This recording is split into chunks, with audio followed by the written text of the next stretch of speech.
So here we are with the mind training of A Course in Miracles. And we're going to embark on a systematic way for you right out there in your conceptual identity to change your mind about who you thought you were.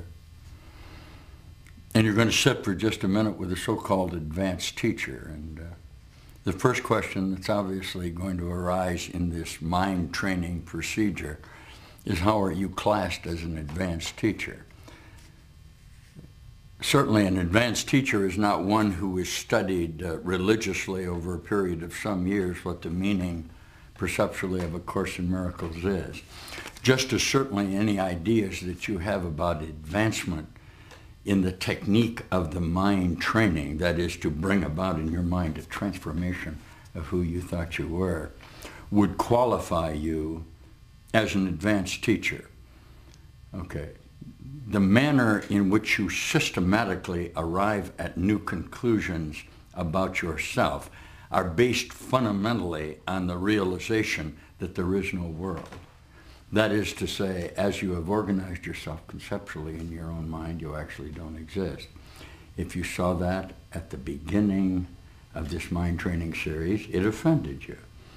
And the reason that it offended you was that fundamentally all of the lessons of this workbook of training your mind to a new way to look at yourself in the manner in which I, as an advanced teacher, see you, will cause you concern, because it requires the fundamental admission, number one, that everything that you see really doesn't mean anything. And number two, you have given everything that you see all the meaning that it has, and in a very fundamental way, you don't understand anything. So if you've gotten this far with me, and I should say to you that this will be a series of the pertainment at this time and place of your relationship here and now with the offering that I am giving you in regard to an occurrence that did happen. Okay? Now, this is what will qualify me as an advanced teacher. If this is A Course in Miracles in mind training, you should now begin to have an experience as I begin these lessons, so that perhaps it is possible for you to admit, as we showed you in the beginning of the mind training. Remember, in the beginning of the mind training, progress does not go as it does in conceptual accumulative association. It says here and now that if you'll look at me and you'll begin to have an experience, that's the teaching. And that the practice can go on in your own mind in regard to whether you want to progress to the certainty that I am offering you your own perfection, or you would rather remain here and operate on the conceptual idea that there is value in what you see here. Do you see? This is what this mind training is. It must begin with some fundamental admission. You, right there, are unhappy with how you see yourself in the terms of your self-identity concerning your relationship with this world and the things that are about you. This is to train your mind in a systematic way to a new way to look at yourself, to present a new you to the world, so that the world will see you in a new way, in the admission that you are the cause of the world. Is that all right with you? Yes, that occurrence there was what we wanted you to see. Because of the nature of this first video, we're going to review for you and for everyone in this world very rapidly the first 50 lessons.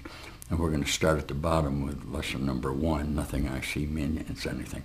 And we're going to go through the first 50 lessons. If you are accepting the fundamental premise of your capacity at this time and in this place to change your mind, you're liable to have an experience right in the middle of this scroll. Watch with me. Now let's look quickly at the first 50 lessons of this Course in Miracles.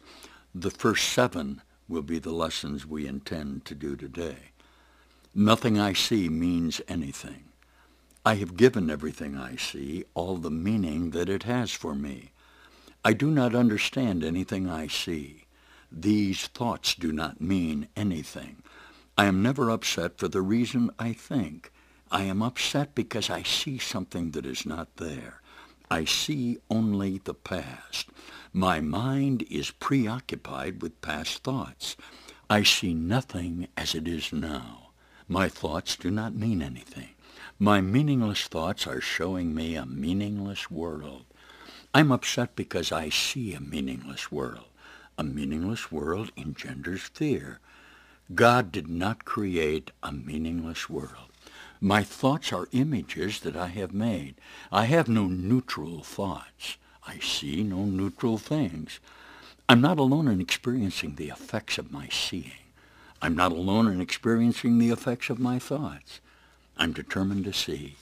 I'm determined to see things differently. What I see is a form of vengeance. I can escape from the world I see by giving up attack thoughts. I do not perceive my own best interests. I do not know what anything is for. My attack thoughts are attacking my invulnerability. Above all else, I want to see. Above all else, I want to see things differently. God is in everything I see. God is in everything I see because God is in my mind.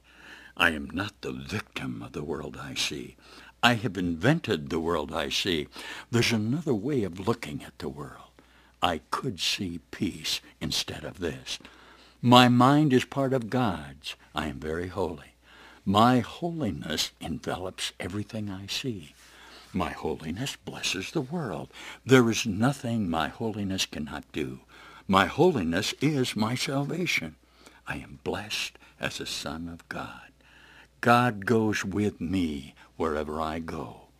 God is my strength. Vision is his gift. God is my source. I cannot see apart from him. God is the light in which I see. God is the mind with which I think. God is the love in which I forgive. God is the strength in which I trust. There is nothing to fear. God's voice speaks to me all through the day, and I am sustained by the love of God.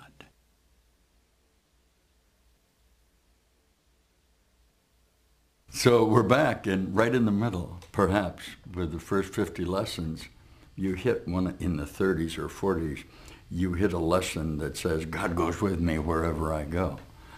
So that now here we are back at the beginning, or perhaps God is the mind with which I think, or that life is eternal and that this little space and time lasted for just a moment in my mind with no effect on eternity at all. It's very possible for you, having received and accepted the fundamental direction contained within your own conceptual idea, for you to have very rapid experiences of what in so-called evolution is termed a metamorphosis of your mind. The basic idea that as you identify yourself is a progressive return from space-time, from the idea of who you were in a quantum, what we call in the Course a holy instant, to the realization of the entirety of who you are. The problem you're having with me, okay, and your decision not to listen to me henceforth, which will require you coming back at another time and place in order to listen to me, since this is a required course. Okay. But if I begin with lesson number 1, it will become very obvious to you immediately why you reject this teaching, even though you will be in an admission that lesson number 1 is true. Are you ready? Lesson number 1 of the workbook of A Course in Miracles. Nothing I see means anything. This world is totally meaningless. There is no one out there in the world smiling with me at some time and place in this world having said, this world doesn't mean anything. It's absolutely meaningless. I can't make any sense out of it. Everything that happens to me just and on in a continuing grievance. You want to see whether you know you're making progress in this teaching? Let's try it this way. This world doesn't mean anything. I hate it. I'm losing everything I love. Holy mackerel, the world doesn't mean anything. I don't have to share in a meaningless world because I got to lesson number 2 that said that I've given the world all the meaning that it has.